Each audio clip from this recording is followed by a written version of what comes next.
18 December রাত 9:15 রাজধানীর mayor Hanif উড়াল সড়ক দিয়ে হেঁটে যাচ্ছিলেন হাফেজ কামরুল হাসান। আচমকা ছিনতাইকারীদের কবলে পড়েন তিনি। ছিনতাইকারীরা তার পেটে ছুরিকাঘাত করে মুঠোফোন ও 7,000 টাকা নিয়ে যায়। গুরুতর অবস্থায় হাসপাতালে নিয়ে গেলে কামরুলকে মৃত ঘোষণা করেন চিকিৎসক। ঢাকাসহ সারা দেশে ছিনতাইয়ের এমন ঘটনা ঘটছে অহরহ। ছিনতাইকারীদের হাতে হত্যার ঘটনাও একেবারে কম নয়। এতে সাধারণ মানুষের মধ্যে আতঙ্ক বেড়েছে। বিশেষ করে গভীর রাত ও ভোরের দিকে চলাচল করতে মানুষ ভয় পাচ্ছেন।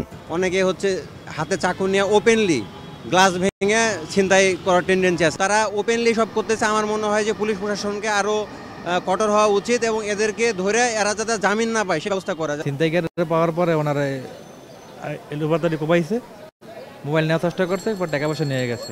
আমার তো ভয় পাইতে থাকে, নিজের একটা নিরাপত্তা নাই, কারণ যে কোনো মধ্যে ছিনতাইকারীরা পরবর্তী আতঙ্ক তো উদ্বেগ থাকবে, এটা তো ভয় কাজ তো করবে, ভয় তো থাকবে।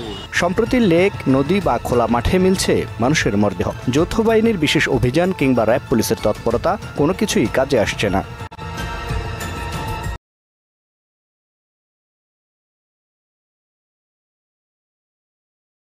পুলিশ সদর দফতরের মুখপাত্র এআইজি মিডিয়া এনামুল হক সাগর সাধারণ মানুষকে আতঙ্কিত না হয়ে সচেতন হওয়ার পরামর্শ দিয়েছেন। আইনশৃঙ্খলা পরিস্থিতি উন্নয়নে মাঠ পর্যায়ে কঠোর নির্দেশ দেওয়ার কথাও জানান তিনি।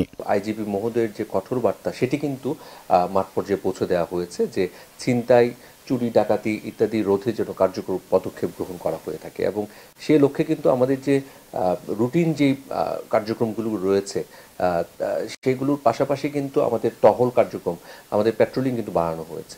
এই অপরাধীকে দ্রুত আইনের আওতায় নিয়ে আসা এবং অপরাধের মাত্রাটাকে কমিয়ে আনাই হচ্ছে গিয়ে আমাদের মূল লক্ষ্য এবং সেই লক্ষ্যে কিন্তু আমরা একেবারে শুধু ঢাকা নয় সারা দেশে কিন্তু মাঠ পর্যায়ে কর্মকর্তারা কিন্তু সেই লক্ষ্যে কিন্তু কাজ করছে। ছিনতাই, খুনসহ যে কোনো অপরাধ ঠেকাতে থানা ও ফাঁড়িগুলোকে কঠোর নির্দেশ দেওয়া হয়েছে বলে জানালেন ডিএমপির উপকমিশনার তালেবুর রহমান। আমরা অপরাধ প্রবণ এলাকাগুলোতে নিয়মিত তল্লাশি অভিযান পরিচালনা করে তাদেরকে গ্রেফতার করছি এবং আইনের আওতায় নিয়ে আসছি। এর বাইরে যেসব ঘটনা ঘটেছে এর ভিতরে অনেকগুলো ঘটনা আমরা রহস্য উদ্ঘাটন করেছি এবং ঘটনার সাথে জড়িত যারা ছিল তাদেরকে আমরা আইনের আওতায় নিয়ে আসতে সক্ষম হয়েছি। আমাদের যে মূল উদ্দেশ্য হচ্ছে নগরবাসীকে একটা স্বস্তির পরিবেশ উপহার দেওয়া। এ ধরনের অপকর্মের পেছনে কোনো নির্দিষ্ট মহল জড়িত কিনা তা জানতে প্রতিটি অপরাধের আদ্যপান্ত তদন্ত চলছে বলেও জানান পুলিশ কর্মকর্তারা। কাউকে মদত দেয় তারা বা যেই হোক না কেন, যদি এরকম কোনো কারণ নাম আসে তবে সেই ক্ষেত্রে তাকেও আমরা কোনো রকম ছাড় দেব না। এস ইউ সেলিম, মোহনা সংবাদ, ঢাকা।